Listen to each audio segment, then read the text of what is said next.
The air in the ballroom is thick with the scent of wilting lilies and expensive desperation. It clings to the back of my throat, a cloying perfume I can't seem to swallow past. Chandeliers drip crystal light onto a sea of curated smiles and predatory glances, a world I once navigated with the blissful ignorance of a bride. Now I am just a ghost at the feast, haunting the edges of a life that is no longer mine.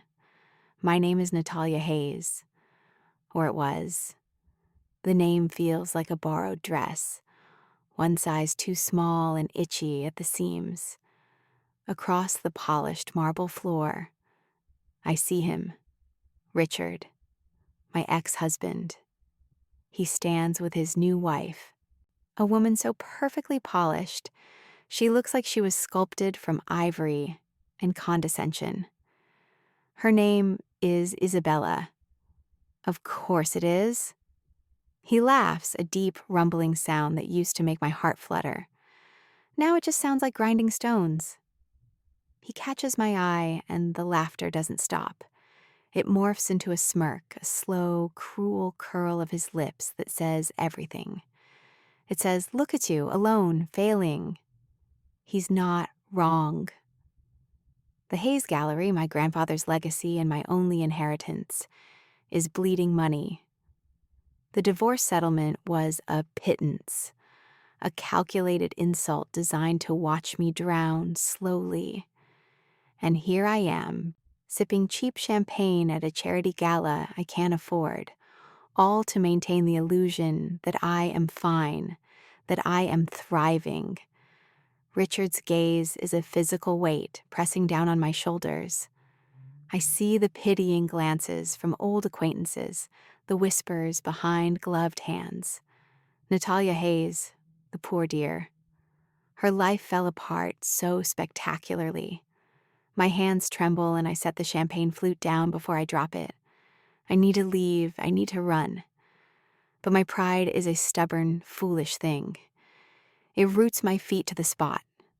I will not let him see me break. I will not give him that satisfaction. I need a shield, an illusion, just for a moment. My eyes scan the room, frantic, searching for an escape that isn't the exit door. I need a distraction, a performance piece so convincing it will wipe that smug look right off his face. My gaze lands on a man standing alone by the French doors that lead to the terrace. He is a slash of darkness in the glittering room, a void in a suit so black it seems to drink the light. He holds a glass of amber liquid, but he isn't drinking. He's watching. His stillness is what draws me. A point of absolute gravity in the swirling chaos. He is tall, with shoulders that strain the fabric of his impeccable suit. His hair is the color of midnight, and his profile is sharp, unforgiving, like a face carved from granite by a merciless artist. I don't know who he is. I've never seen him before. He doesn't belong to this world of old money and polite backstabbing. He feels dangerous. He feels real. He is perfect. Richard is still watching, his smirk widening. He lifts his glass in a mock toast. That's it, the snap of a frayed cord inside me. Before I can think, before I can let the cold terror of reason stop me, my body is moving. I walk toward the man in the black suit, my heels clicking a frantic rhythm on the marble. I don't have a plan. I have only a desperate, burning need to rewrite the narrative of this night. I reach him. He turns his head slowly and his eyes meet mine. They are not brown or black, but a shade of deep, stormy gray, flecked with something that looks like silver chips of ice. They are the calmest, most lethal eyes I have ever seen. For a heartbeat, I falter. This is a mistake, a terrible, irreversible mistake. But then I glance over my shoulder. Richard is looking directly at us, his expression shifting from smugness to curiosity. There's no turning back. I don't say a word. I don't have any words. I simply rise onto my toes, thread the fingers of one hand into the lapel of his suit to steady myself, and press my mouth to his. For a split second, there is nothing. Just the firm, unyielding press of his lips against mine. They are cool, tasting faintly of whiskey and something else, something metallic and clean, like the air after a lightning strike. Then, the world shifts on its axis. The low hum of the party vanishes. The music fades to a distant thrum. The air crackles, thickens, becomes electric. A low sound rumbles in his chest, and his hand, which was hanging loose at his side, comes up to close around my wrist. His grip is not violent, but it is absolute. An iron manacle dressed in warm skin. His fingers encircle my wrist completely, his thumb pressing against the frantic pulse point there. It's a gesture of ownership, of control. His lips don't move against mine. They don't soften or respond. It is I who am kissing him, but it is he who is in command of the moment. I pull back, gasping, my head spinning. The sounds of the gala rush back in, distorted and loud. My heart is a trapped bird beating against my ribs. I look up into his face. The ice in his eyes has not melted. It has sharpened. A flicker of something I can't name, annoyance, curiosity, amusement, crosses his features before being locked away again behind a mask of cold composure. Well, a voice drawls from behind me. Richard. You certainly move on fast, Natalia. I turn, my captured wrist still tethered to the stranger. Richard stands there, Isabella clinging to his arm, her perfect face a mask of distaste. The smirk is gone from his face, replaced by a look of genuine shock, and something else. A flicker of jealousy that gives me a sick, hollow victory. Richard, I say, my voice surprisingly steady. I don't believe we have anything left to say to each other. And who is this? Richard asks, his eyes flicking from my face to the hand on my wrist to the towering man beside me. He is trying to sound dismissive, but there's a tremor of uncertainty in his tone. He is a man used to being the most powerful person in any room. He is not used to being overshadowed. Before I can invent a name, a lie, a story, the stranger speaks. His voice is a low baritone, smooth as aged whiskey, but with an edge like shattered glass. That doesn't concern you. The finality in his tone is absolute. It is not a suggestion. It is a dismissal. Richard's face flushes a dull, angry red. He opens his mouth to retort, but then he seems to truly see the man I have so foolishly accosted. I watch a wave of recognition, followed swiftly by fear, wash over his features. His jaw clicks shut. He physically pales. Whispers are starting to ripple through the nearby guests. People are looking, not at me and Richard, but at the man whose wrist I am still attached to. I see it in their eyes. Awe, deference, and a healthy dose of pure terror. Who is he? What have I done? The stranger's gaze doesn't leave mine. His thumb strokes slowly, deliberately over my racing pulse. A silent message. You started this. We're leaving, he says. It is not a question. He turns, and I have no choice but to go with him, pulled along in his wake. His grip on my wrist is unyielding. We move through the crowd, and it parts for him like the sea for a vengeful god. The whispers follow us, a sibilant, curious tide. I can feel Richard's stunned gaze on my back. I got what I wanted. I wiped the smirk off his face. But as the stranger leads me out of the ballroom and into the cool, dark night, A chilling certainty settles in my bones. I haven't just saved face, I've just lost my life. The night air is a shock against my heated skin. He doesn't slow his pace, leading me down the stone steps of the venue and toward a long black car idling at the curb. It is a sleek, predatory machine, its windows tinted so dark they look like polished obsidian. A driver in a severe black suit steps out and opens the rear door without a word, his eyes fixed forward, deliberately not looking at us. The stranger, my captor, releases my wrist only to place a firm hand on the small of my back, guiding me into the car. The touch is impersonal, proprietary, a herder guiding livestock. I slide onto the plush leather seat, the interior smelling of wealth, leather, and his faint, clean scent. He follows me in, and the door closes with a heavy, final thud, sealing us in silence. The car pulls away from the curb with a smooth, silent surge of power. I sit rigid, my hands clenched in my lap, my borrowed gown rustling with every shallow breath. I stare out the window at the blurred city lights, refusing to look at him. My mind is a whirlwind of panic. I kissed a man to spite my ex-husband. A man who terrifies my ex-husband. A man who commands a room with a single glance. People don't just part for anyone like that. They part for power. The real kind. The kind that doesn't need to announce itself. "What is your name?" he asks. His voice fills the small, quiet space, impossibly deep. I finally force myself to look at him.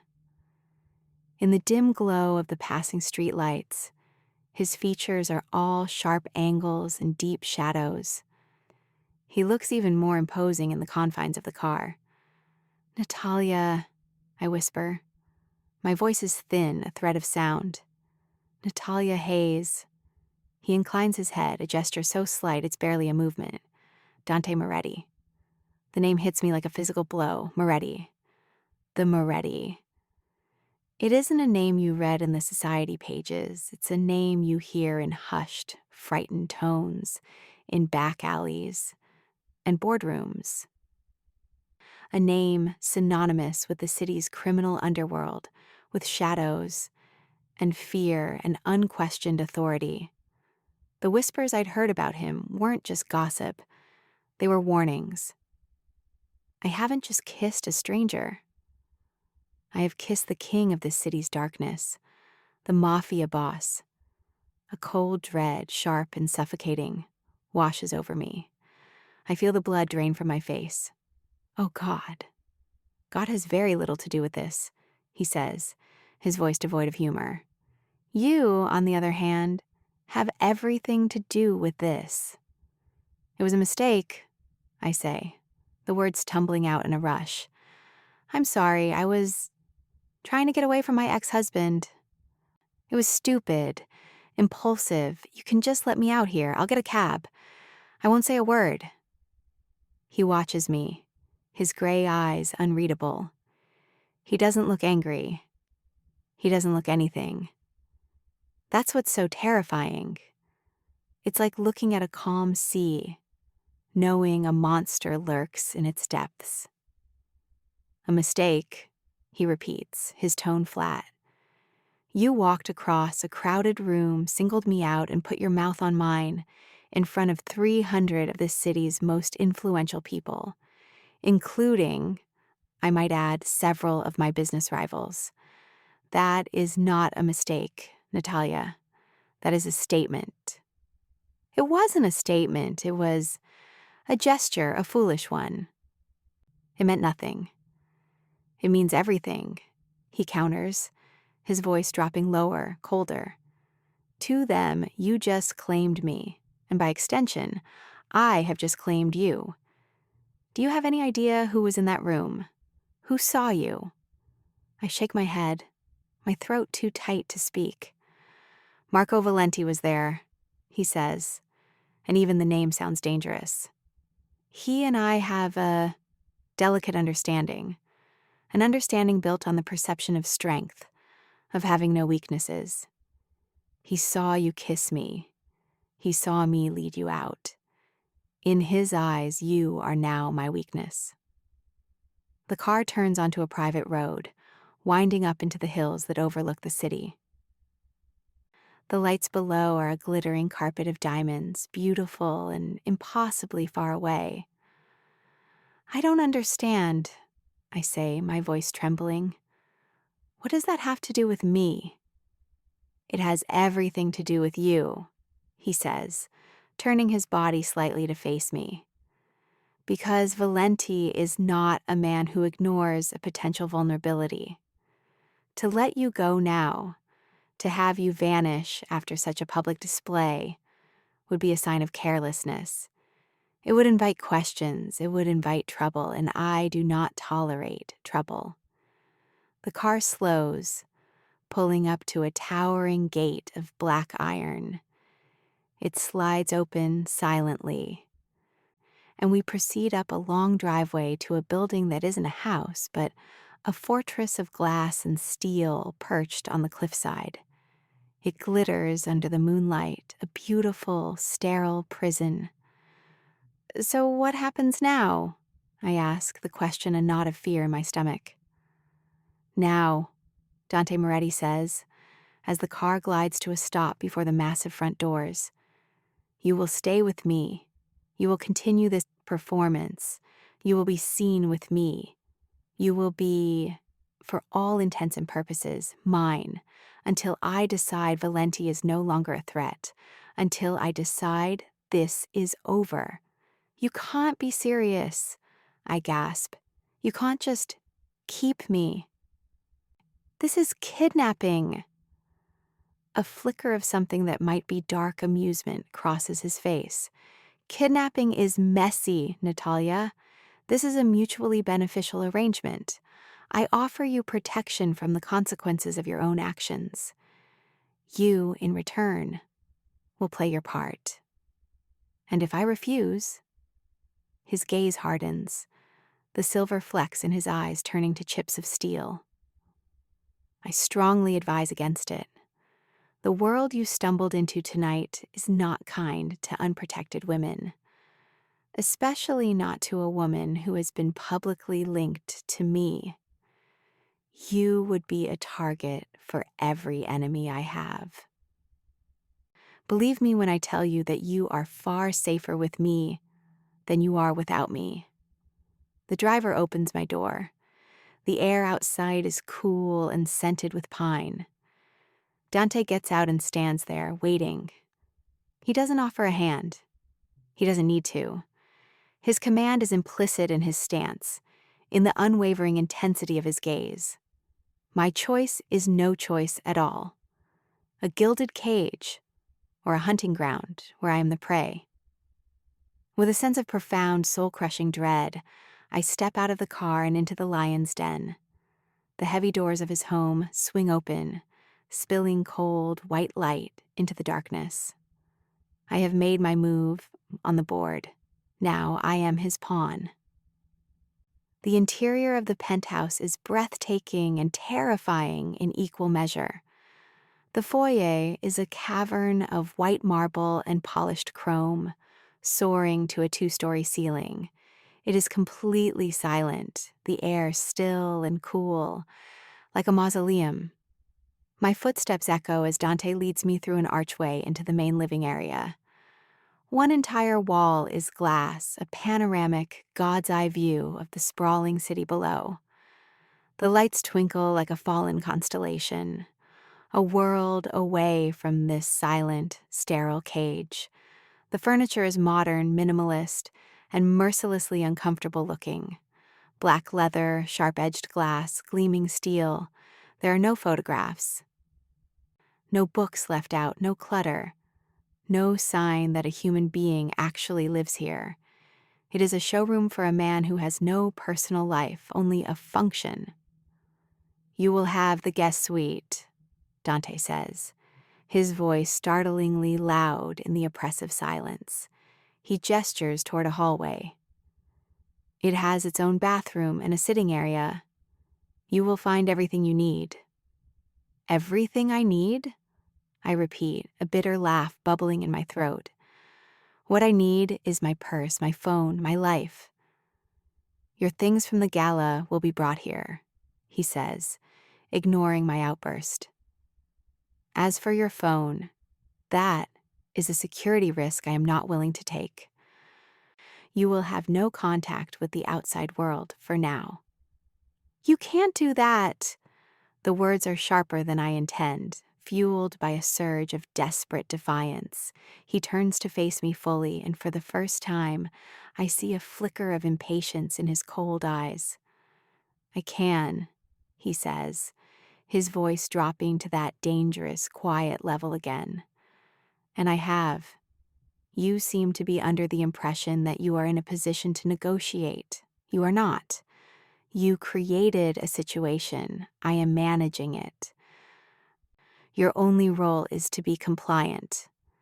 He walks over to a sleek black bar in the corner of the room and pours himself another measure of the amber liquid he was drinking at the gala. He doesn't offer me one. The gesture is another subtle reinforcement of the power dynamic. He is the master of this domain. I am merely an unwelcome, necessary piece of furniture. "How long?" I ask, my voice small. "How long do I have to stay here?" He swirls the liquid in his glass, watching the city lights reflected in its surface. "As I said, until I decide it is over." He takes a sip of his drink, his eyes closing for a fraction of a second. When he opens them, they are fixed on me again, analytical and cold. "There will be rules. Natalia, you will not leave this penthouse without my explicit permission and my presence. You will not attempt to contact anyone. You will not speak to my staff beyond what is necessary. And when we are in public, you will act as if you are utterly devoted to me. Can you do that?" The question hangs in the air between us. A trap disguised as a choice. Acting. Devotion. This is the price for my one stupid, impulsive act. I think of Richard's smug face, and for a fleeting moment, the rage returns. But it's quickly extinguished by the overwhelming fear. "I don't have a choice, do I?" I say, the fight draining out of me, leaving me weary and hollow. "No," he says simply, "you do not." A man in a crisp, dark suit appears silently at the entrance to the hallway. He is older than Dante, with a face that seems permanently etched with grim loyalty. He gives a slight nod in Dante's direction. "Matteo will show you to your room," Dante says, dismissing me. He turns back to the window, his back to me, presenting a wall of untouchable authority. The conversation is over. I follow the silent Matteo down a long white corridor. The walls are bare, punctuated only by abstract art that is as cold and soulless as the rest of the decor. He opens a door at the end of the hall and stands aside. The guest suite is as luxurious and impersonal as the rest of the penthouse. A king-sized bed with a severe gray headboard dominates the room. Another wall of glass offers a different but equally distant view of the city. A sitting area features a white sofa and a glass table. The adjoining bathroom is a symphony of marble and chrome, stocked with expensive, unopened toiletries. There is nothing of me here, nothing of anyone. On the bed, laid out with unnerving precision, are silk pajamas and a plush robe. My clutch from the gala is on the nightstand. I rush to it, my hands shaking as I open it. My lipstick, my compact, my keys. My phone is gone. Of course it is. The reality of my situation crashes down on me with the force of a physical blow. I am a prisoner. Matteo is still standing by the door. Is there anything else, Signora? He asks, his voice gravelly but polite. Signora, the word is an insult. My freedom! I want to scream, but I just shake my head. He gives another slight nod and pulls the door closed, the click of the lock echoing in the silent room. I spend the first day in a state of suspended shock. I explore my gilded cage, pacing the length of the suite, running my hands over the cold surfaces. I try the door. It's not locked from the outside, but I know with absolute certainty that I wouldn't make it past the front door or the gate or the silent, watchful men who are surely posted everywhere. Meals appear outside my door on a tray, delivered by a silent woman who never makes eye contact. The food is exquisite, but it tastes like ash in my mouth. I see nothing of Dante. I hear nothing but the faint, ambient hum of the building's climate control and the distant, muted sounds of the city below. The silence is a form of torture, a vast emptiness that I am forced to fill with my own spiraling fears. On the second day, the defiance returns, a small, stubborn flame flickering to life in the darkness. I refuse to eat the food left for me. I leave the tray untouched outside my door, a petty, childish act of rebellion. It is the only power I have. Hours later, my door opens. It is not Matteo or the silent woman. It is Dante. He stands in the doorway, dressed not in a suit, but in simple black trousers and a soft gray Henley that clings to the hard planes of his chest. He looks less like a crime lord and more like a predator at rest. He glances at the untouched tray, then his eyes find mine. You need to eat, he says. I'm not hungry. I lie, my stomach twisting with a painful knot of hunger and anxiety. He walks into the room, his presence immediately shrinking the space. He stops a few feet from me, close enough that I can feel the heat radiating from him. He is an intimidating force of nature, and my foolish defiance feels small and pathetic in his presence. This is not a game, Natalia, he says, his voice low and laced with a dangerous patience. My enemies are watching. They have people who observe this building. They will be looking for any sign of discord, any hint that our arrangement is not what it seems. A doctor's visit for malnutrition would be difficult to explain. He is not yelling. He is not threatening. He is simply stating facts, and it is far more terrifying. He has thought of everything, every angle, every possibility. I am not a person to him. I am a strategic problem to be managed. So I'm just supposed to sit here and play the part of the happy captive? I demand, my voice rising. You will do what is required, he says, his gaze unwavering. Eat, or I will have Matteo sit with you at every meal until you do. The choice is yours. He turns and leaves, the door clicking shut behind him. I stare at the spot where he stood, my body trembling with a mixture of rage and fear. He is a master of control, using not brute force, but cold, inescapable logic. I am trapped in a web of his making, and every struggle only tightens the strands. Defeated, I retrieve the tray. The food is cold now, but I force myself to eat every bite, the act a bitter pill of submission. I am his, not by desire, not by affection, but by a circumstance of my own foolish making. And as I look out at the city that was once my home, I have never felt more alone. The third day brings a change, a crack in the monotonous silence. I'm sitting on the white sofa, staring blankly at the wall, when Dante enters my room without knocking. He is back in one of his immaculate suits, a dark gray pinstripe that makes him look like a ruthless CEO, which in a way, I suppose he is.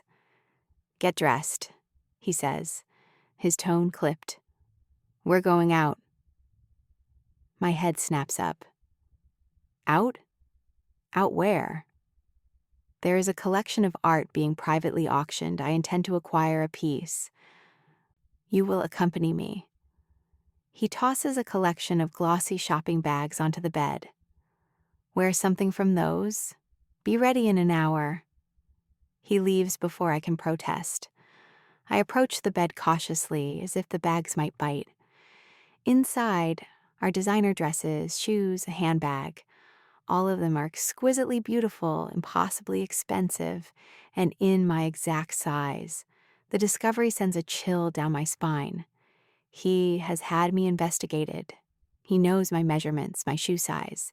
He knows me in a way that is both intimate and terrifyingly impersonal. I choose a simple, elegant navy dress.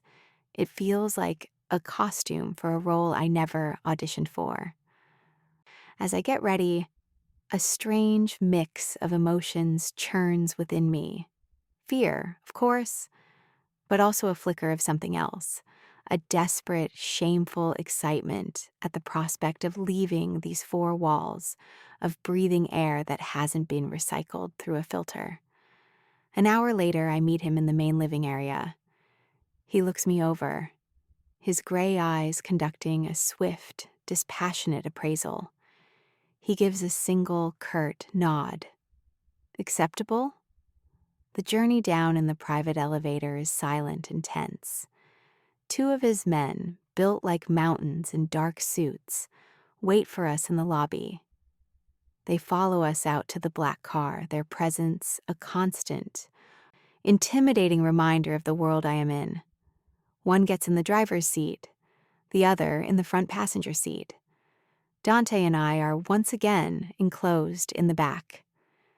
"At this auction," he says, as the car moves through the city streets, "you will stay by my side. You will smile. If anyone speaks to you, you will be polite but brief. You will defer to me. Do you understand?"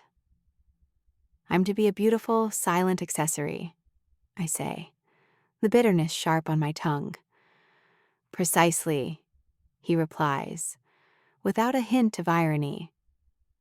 The auction is held in a private, discreet gallery, the kind of place where masterpieces are traded between billionaires with the same nonchalance as stock options. The air is thick with money and power. As we enter, a hush falls over the room. All eyes turn to us, or rather, to Dante, and then to me, the woman on his arm. His hand rests on the small of my back, a possessive, warning gesture to the rest of the world. I see people I know, patrons from my own gallery, board members from the city's museums. They look at me with a mixture of shock, confusion, and a new, calculating respect. They see me not as Natalia Hayes, the struggling gallery owner, but as Dante Moretti's woman. The power he exudes is a cloak, and he has draped it over me. It is a heavy, suffocating weight. The bidding begins. Dante is silent, watchful. He doesn't raise a paddle or call out a number. He simply catches the auctioneer's eye and gives a nearly imperceptible nod. A small, violent landscape by a forgotten master. The price climbs higher and higher. Another bidder, a portly man with a florid face, challenges him. Dante doesn't even look at his rival. He just continues to nod, his expression unreadable. The price becomes astronomical. The other man finally throws his hands up in defeat. The gavel falls. The painting is Dante's. He has just spent more money on a single painting than my gallery makes in a decade, and he did it without a flicker of emotion. It is a terrifying display of casual, absolute power. As we are leaving, A woman steps into our path. She is impossibly beautiful, with fiery red hair and a dress that looks like it was sewn onto her body. Her eyes, a startling green, are fixed on Dante with a hungry, possessive light. "Dante," she purrs, her voice dripping with familiarity. "I didn't know you were coming tonight. You didn't call." "Sophia," he says, his voice flat. He doesn't introduce me.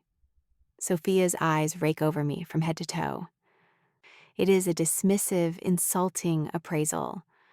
"And who is this?" she asks, a cruel smile playing on her lips. "Your new charity case." Before I can even process the insult, Dante's hand tightens on my back. "This," he says, his voice like ice, "is Natalia, and she is with me. You would do well to remember that." The threat is unspoken, but crystal clear. Sophia's smile falters. A flicker of fear crosses her perfect features. She takes a half step back, her bravado evaporating. "Of course, Dante. My apologies." She gives me another look, this one laced with pure venom, before turning and disappearing into the crowd. In the car on the way back to the penthouse, the silence is heavier than before.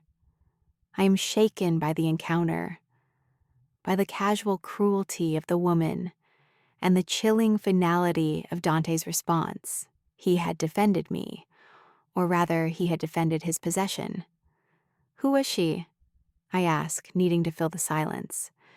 "Someone who is no longer my concern," he says, his gaze fixed on the passing city. The message is clear. He discards people as easily as he buys paintings. When we arrive back at the penthouse, something has shifted. The air is charged. He follows me out of the elevator, his footsteps silent on the marble floor behind me. I stop in the middle of the vast living room, turning to face him. "Thank you," I say, the words feeling strange in my mouth, "for what you said to her. I was not defending your honor, Natalia," he says, his voice rough. "I was defending my reputation. An insult to you is an insult to me. It is a sign of weakness I will not permit. Everything is about weakness and strength with you, isn't it?" I say, a surge of frustration making me bold. "People are just pieces on a chessboard." He takes a step closer, invading my space. He is so tall I have to crane my neck to look up at him. "That is how you survive in my world?" he says. His voice a low growl. "You learn the rules or you get removed from the board. Permanently." His proximity is overwhelming. I can smell the faint, clean scent of his skin, the crispness of his shirt, his gray eyes bore into mine. And for the first time, I see something beyond the cold control. A flicker of heat, a deep, banked fire. The air between us is thick with unspoken things, with the tension that has been simmering since that first stolen kiss. My heart is hammering against my ribs. I should step back. I should run to the safety of my room. But I'm frozen, caught in the intensity of his gaze. He lifts a hand, and I flinch, expecting a blow or a dismissal. But his fingers are surprisingly gentle as they brush a stray strand of hair from my cheek. The touch is electric, a jolt that travels through my entire body. His eyes drop to my lips. The silence stretches, taut and fragile. The entire world seems to have shrunk to the space between us. He leans in, his head tilting, and for a terrifying, exhilarating second, I think he is going to kiss me. A real kiss this time. Not a performance, not a statement, but something raw and real. And I want him to. The realization hits me with the force of a physical shock. In this moment, I am not his prisoner. I am a woman, and he is a man. And the dangerous magnetic pull between us is undeniable. But then, As quickly as it appeared, the fire in his eyes is extinguished. The mask of cold control slams back into place. He drops his hand and takes a step back, the spell broken. "Go to your room," he says, his voice harsh. He turns his back on me, walking over to the window to stare out at the city, once again a fortress of solitude. I flee, my cheeks burning, my body trembling. I close the door to my suite behind me and lean against it, my heart pounding a frantic, chaotic rhythm. What just happened? What is happening to me? I came here as a prisoner, a victim of circumstance, but the lines are blurring. The fear is still there, a constant cold companion, but now it is mingled with something else, something far more dangerous. A reluctant, terrifying attraction to the monster who holds my life in his hands. The days that follow our outing to the auction settle into a new, unsettling rhythm. The silence between us is no longer empty. It is charged with the memory of that moment, the almost kiss that hangs in the air like an unresolved chord. Dante continues to be a ghost in his own home, spending long hours in his office, a room I have never seen, but whose heavy oak door I have studied as if it holds the secrets to the universe. Yet there are changes, small, almost imperceptible shifts in the dynamic. Sometimes, when he is in the main living area, he will watch me. I will be reading one of the books that have mysteriously appeared in my suite. Classics, art history, poetry, all tailored to my tastes with unnerving accuracy. And I will feel the weight of his gaze. When I look up, he will quickly look away, back to his tablet or the city lights. But I see it. The flicker of observation. The intense, unreadable scrutiny. One evening, a violent thunderstorm rolls in from the coast, turning the sky a bruised purple. Rain lashes against the vast glass walls, and the wind howls like a tormented spirit. The lights in the penthouse flicker once, twice, then die completely, plunging the entire floor into an inky, disorienting darkness, broken only by the brilliant, jagged flashes of lightning from outside. A gasp escapes my lips before I can stop it. I've always hated thunderstorms, a childish fear that has clung to me since my parents died in a car crash on a stormy night just like this one. I am frozen in the center of the living room, my heart pounding in time with the roaring thunder. "Stay where you are." Dante's voice cuts through the darkness, calm and steady. It comes from the direction of the bar. I hear the soft clink of a glass being set down, then the sound of his footsteps, sure and unhurried, moving toward me. A flash of lightning illuminates the room, and for a split second, I see him. He is closer than I thought, a dark, solid silhouette against the raging storm.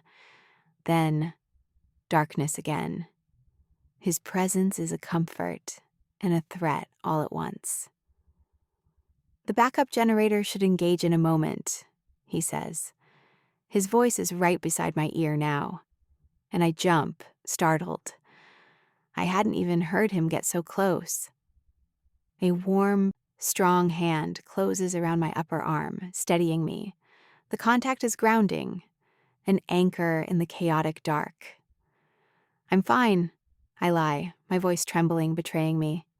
"You're shaking," he states simply. He doesn't let go. His thumb begins to move in a slow, soothing circle on my arm. It is an absent, almost unconscious gesture, but it feels profoundly intimate. Another clap of thunder, louder this time, rattles the very foundations of the building. I flinch hard, a small, choked sound escaping my throat.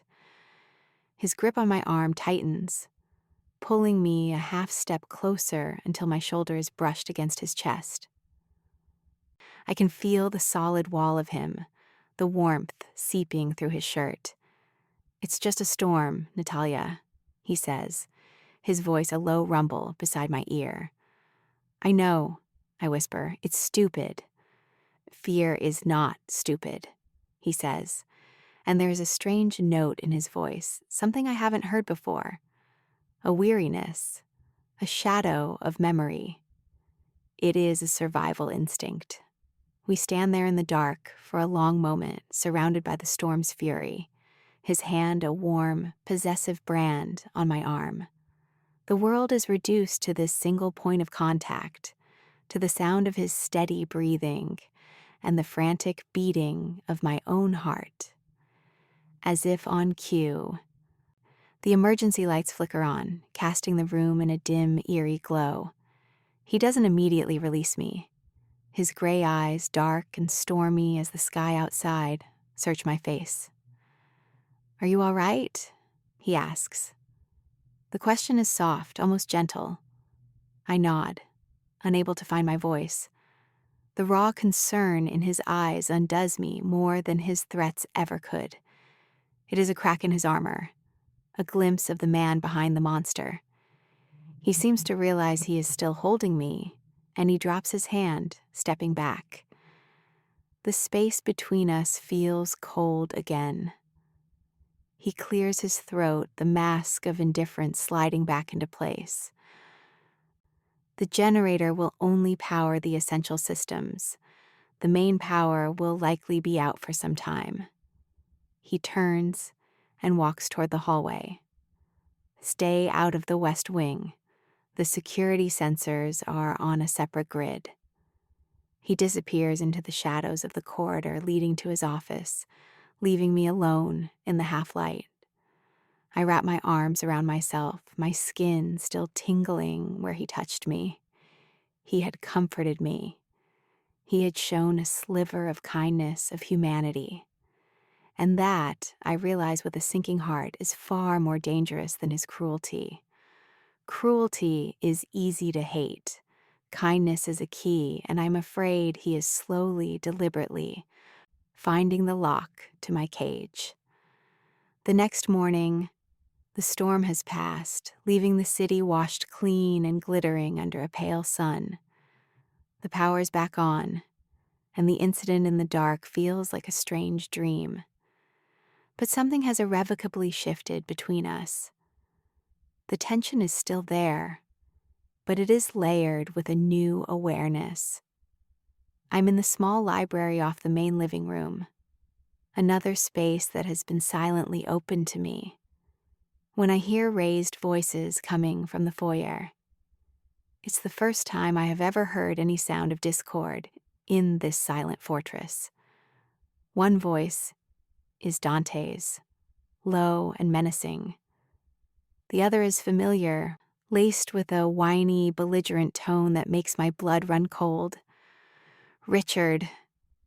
My heart leaps into my throat. What is he doing here? How did he even get past security? Driven by a horrified curiosity, I creep to the edge of the doorway, peering around the frame. Richard stands in the center of the marble foyer, his face flushed with alcohol and fury. Two of Dante's guards stand behind him, looking tense and apologetic. Dante stands before him, perfectly calm, his hands in the pockets of his trousers. He looks like a man observing a mildly interesting insect. "I want to see her, Moretti," Richard slurs. "I know you have her here." "You can't just take her. She's my ex-wife." "Natalia is here because she wishes to be," Dante says, his voice dangerously soft. "She has moved on, Richard. I suggest you do the same." "Moved on," Richard laughs, a harsh, ugly sound. "With you, the city's bogeyman. She's terrified of you. I know it. You're holding her against her will. What Natalia feels is her business," Dante says, taking a slow step forward. Richard instinctively takes a step back. "And my business. It is not and will never again be yours. She's making a mistake, Richard insists, his bravado crumbling. Her gallery is about to go under. She needs me. She doesn't need a thug like you. At the mention of my gallery, a hot wave of shame and anger washes over me. He's using my failure as a weapon against me.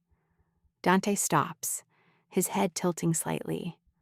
Her gallery, he says, as if the thought has just occurred to him. Yes, I've been meaning to look into that. A passion project, I understand, a family legacy. He looks past Richard, his eyes seeming to pierce through the walls, right to where I am hiding. Perhaps it just needs a new investor, someone with a vested interest in the proprietor's success. Richard's jaw drops. You wouldn't. I would, Dante says, his voice turning to steel. I will buy the debt. I will clear her suppliers. I will turn her little gallery into the most successful art house in the city, and she will not need a single thing from you ever again. And then I will buy the building your new wife's father owns and evict his law firm. Just because I can. The threat is delivered with such chilling, matter-of-fact certainty that the air crackles with it. It is not a boast, it is a promise. He is dismantling Richard, not with his fists, but with his power, his reach, his absolute ruthlessness. He is protecting me. He is using his terrifying strength to shield my greatest vulnerability. Richard is speechless. He stares at Dante, his drunken anger replaced by pure, unadulterated fear. He has finally understood the kind of power he has provoked. Now, Dante says, his voice dropping back to a conversational tone. My men will show you out. Do not come back here. Do not contact Natalia again.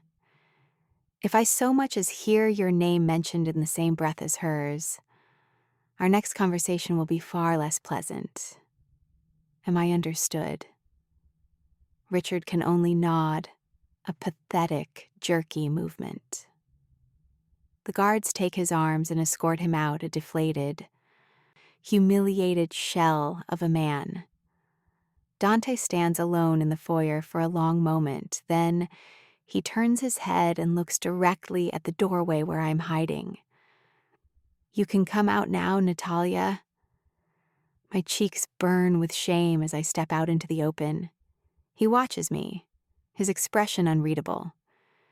You heard all that, he states. I nod, my throat tight. The gallery and what you said about it. You don't have to do that. I know, he says. He walks toward me, stopping just a few feet away. But I will. Why? The question is a breath, a whisper. Why would you do that for me? He looks at me, and for the first time, the mask is completely gone. His gray eyes are filled with a raw, unguarded emotion that I can't quite name. It looks like pain, like loss. Because no one protected my family, he says, his voice rough with an old grief. When I was a boy, my father made a deal with the wrong man. A man like your ex-husband, arrogant, weak, and greedy. This man betrayed him. Rival families came to our home. My father, my mother, they were killed. I hid. I watched. I was 14 years old. The confession hangs in the air between us, heavy and shocking. This is the source of his control, his ruthlessness, his obsession with strength. It is the ghost that haunts this empty, silent home. It is the wound that has never healed. I survived, he continues, his voice low and intense, and I swore that I would never be weak again. I swore that I would build a fortress so strong that no one could ever touch what was mine. I protect what is mine, Natalia, fiercely. And whether you like it or not, You are mine. He has laid his soul bare. He has shown me the broken boy hiding inside the monster. And in that moment, something inside me breaks. Not with fear, but with a wave of overwhelming, heart-wrenching empathy. My hand lifts, seemingly of its own accord, and I press my palm against his chest. I can feel the steady, strong beat of his heart beneath my hand. His breath hitches. His eyes search mine, full of a desperate, questioning vulnerability.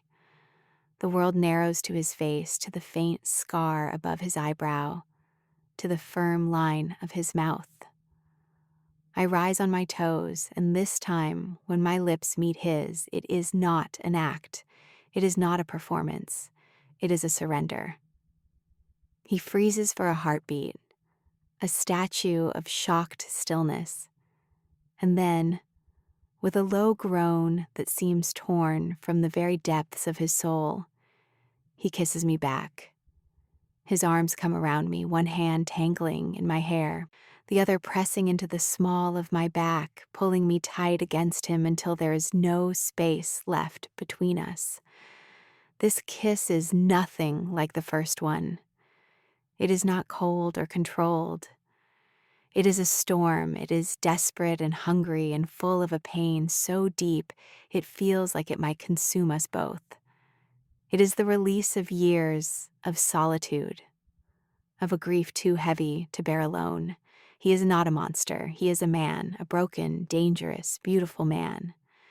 And as I kiss him back with everything I have, I know, with a terrifying and absolute certainty, that I'm falling in love with him. The realization is a terrifying plunge into an unknown abyss. But for the first time since I walked into that ballroom, I am not afraid of falling. I am only afraid of what happens when we hit the bottom. I thought I was borrowing a moment of power. Instead, I bartered my name to the city's darkest king. In his house of glass and steel, I discover the quiet rules of captivity and the louder rules of survival. He protects what's his. I was foolish enough to make myself exactly that. Yet somewhere between the storm and the silence, the line between shield and cage blurs, and so do we. If you want more of this dangerous pull between a woman with nothing left to lose and a man who can't afford to feel, stay with me. Like, subscribe, and tell me in the comments, when the kiss becomes a cage, is it still a choice or the beginning of a different kind of freedom?